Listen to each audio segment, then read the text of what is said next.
I got the cash in the bags. 여기 꿈 많은 여고생들이 있습니다. 가족과 떨어져 기숙사에서 생활하고 있는 이들에게 친구는 전부와도 같습니다.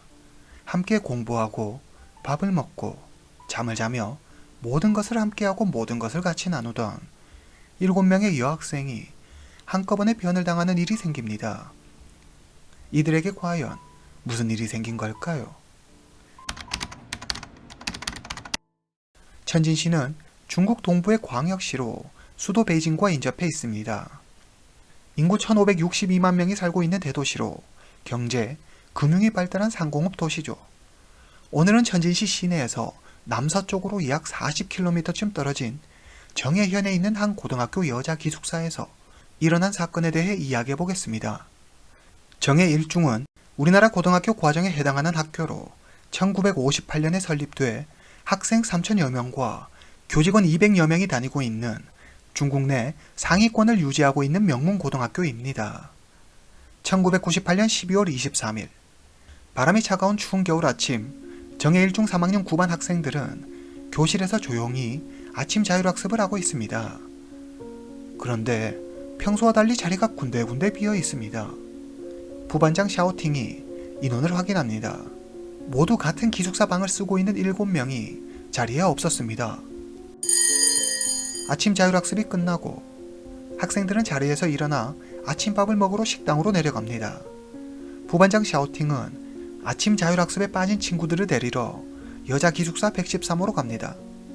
그녀는 아직 등교하지 않은 7명이 늦잠을 자고 있다고 생각해 지각한 친구들에게 따끔하게 한마디 할 심산으로 발걸음을 재촉합니다. 여자 기숙사 113호 문 앞에 도착하고 확 밀려오는 코를 찌르는 듯한 역한 냄새에 샤오팅은 자기도 모르게 코를 막았습니다. 뭔가 썩은 듯 말초신경을 자극하는 냄새가 113호 문 밖까지 풍겨나오고 있었습니다. 샤오팅은 옆방 112호에서 살고 있습니다. 그녀는 사실 어젯밤에 이런 비슷한 냄새를 맡았습니다. 그러나 이미 밤이 늦어 그냥 신경 쓰지 않고 바로 잠들었죠. 샤오팅은 왠지 113호 안으로 들어갈 용기가 나지 않았습니다. 문 앞에서 서성이다 뭐 별일 있겠어? 라고 생각하며 확 문을 열고 안으로 들어갑니다. 그리고 그녀는 자신의 눈앞에 펼쳐진 믿을 수 없는 모습에 도와주세요! 라며 울부짖습니다. 그녀의 외침에 달려온 사람들은 하나같이 눈앞에 펼쳐진 지옥 같은 모습에 할 말을 잃어버립니다. 신고 전화를 받은 경찰이 현장에 도착합니다. 20년 경력의 베테랑 수사관조차 처음 보는 모습에 어찌할 바를 몰랐습니다. 기숙사 방에는 7명의 여학생이 쓰러져 있었는데 모두 얼굴이 일그러지고 입가에는 구토의 흔적이 남아 있었습니다. 방 안의 물건들은 여기저기 널브러져 있었고 손톱으로 긁은 자국, 찢겨진 이불, 오줌을 싼 학생들까지 한눈에 봐도 엄청난 고통에 몸부림쳤다는 것을 바로 알 수 있었습니다. 경찰은 현장을 봉쇄하고 바로 수사에 착수합니다.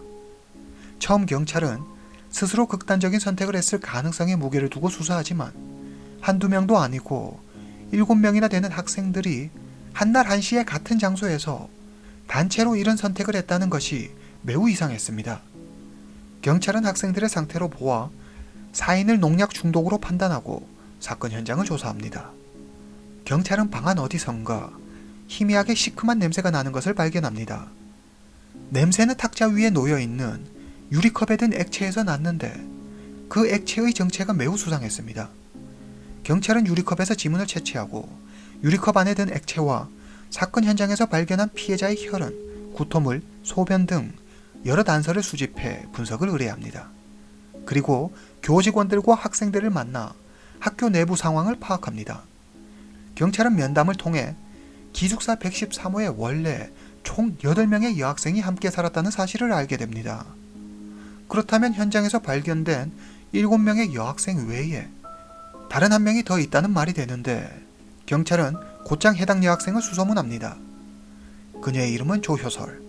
경찰이 그녀를 찾았을 당시 그녀는 밖에서 산책을 하고 있었습니다.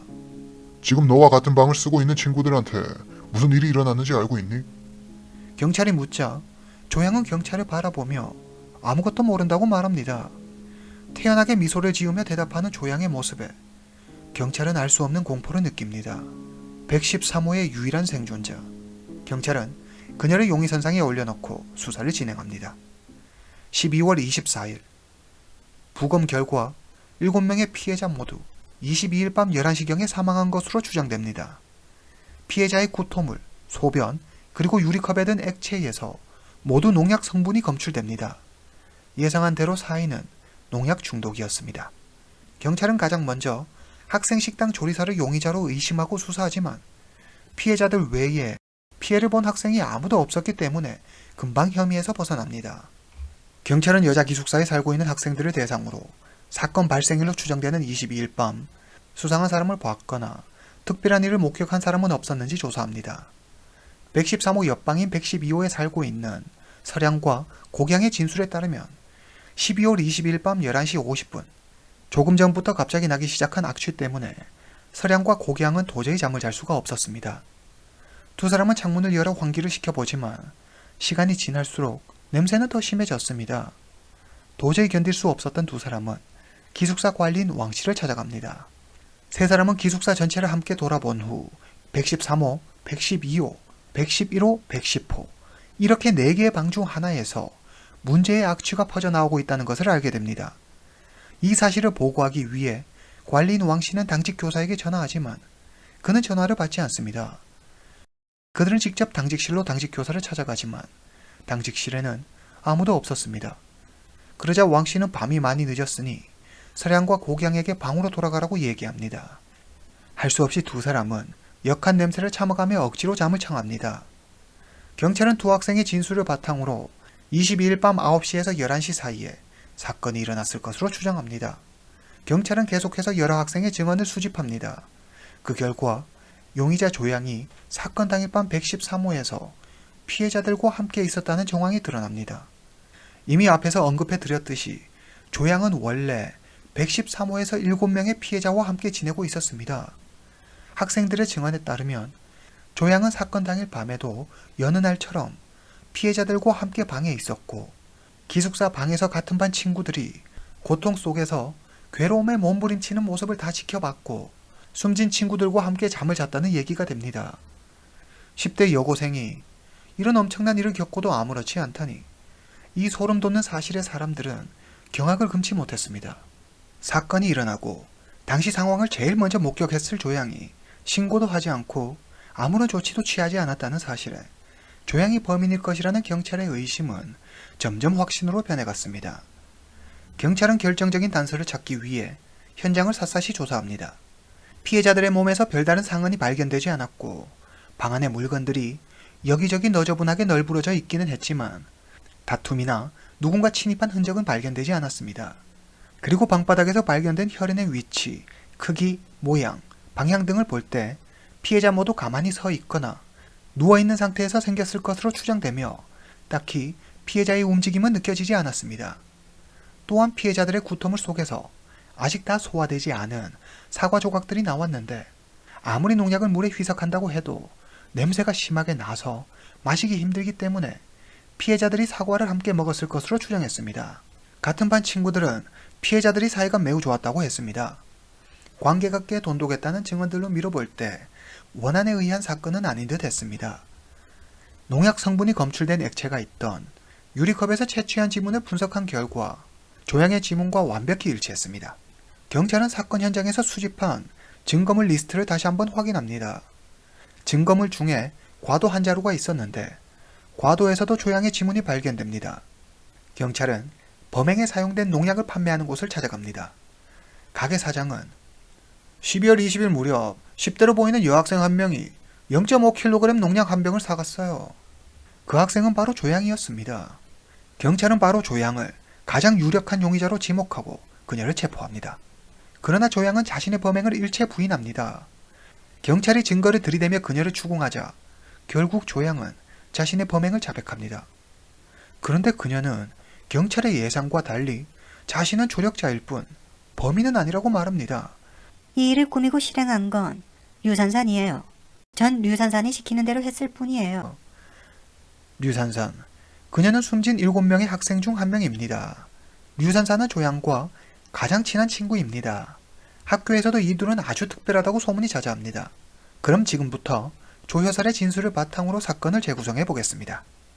1998년 9월, 류선사는 1년간 사귄 남자친구 챙과 헤어집니다.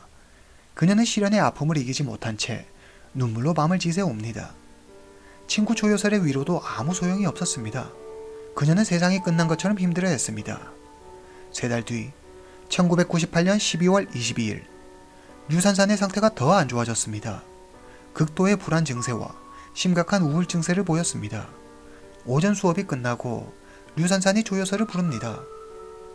나 세상을 사는 게 너무 힘들어. 이제 그만하고 싶어. 그런데 혼자 가는 건 너무 외로울 것 같아. 그래서 말인데 너 빼고 다른 애들은 나랑 같이 갔으면 해. 나 좀 도와줘. 류산산의 이런 정신 나간 소리에 조양은 기꺼이 그녀를 도와주겠다고 합니다. 그리고 조양은 류산산의 계획대로 농약을 한 병 사옵니다.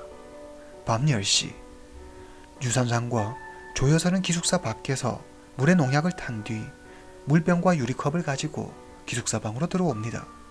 당시 정해일중 고등학교에서는 폐결핵이 유행처럼 번지고 있었습니다.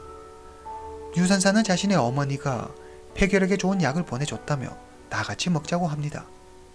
이게 폐결핵에 엄청 좋대. 좀 쓰고 힘들겠지만 다 마셔야 돼. 조양은 농약 탄 물을 룸메이트이자 반 친구들인 피해자들에게 차례대로 따라줍니다. 아무것도 모르는 친구들은 진짜 몸에 좋은 약인 줄 알고 조금도 의심 없이 컵에 따라준 물을 벌컥벌컥 들이킵니다. 하나둘 가쁜 숨을 내쉬며 경련을 일으킵니다.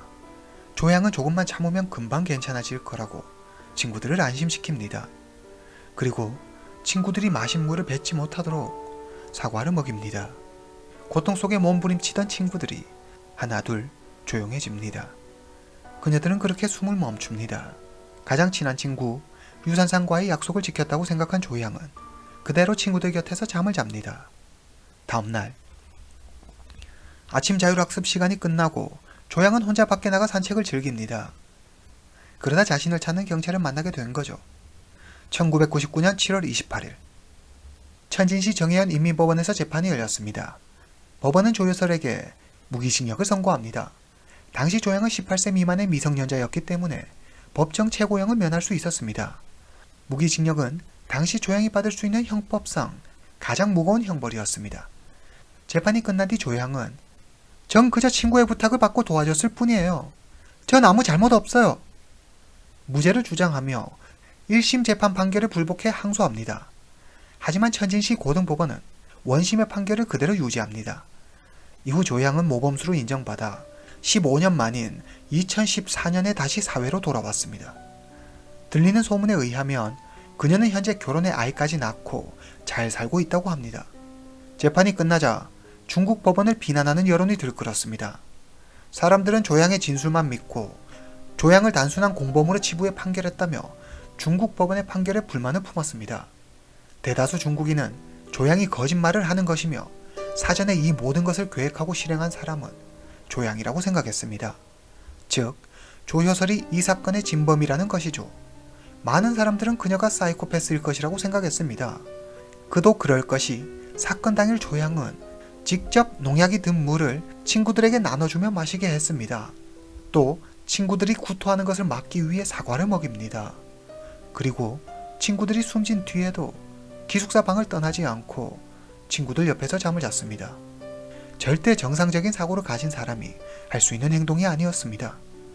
일부 사람들은 농약 냄새가 꽤 심했을 텐데 피해자들도 어린 나이가 아닌데 진짜 약이라고 믿고 그걸 마셨겠냐며 뭔가 밝혀지지는 않았지만 그 내막에는 조양의 잔인한 범행 수법이 존재할 거라고 했습니다. 여러분들의 생각은 어떻습니까? 오늘 이야기는 여기까지입니다. 다음 시간에 뵙겠습니다.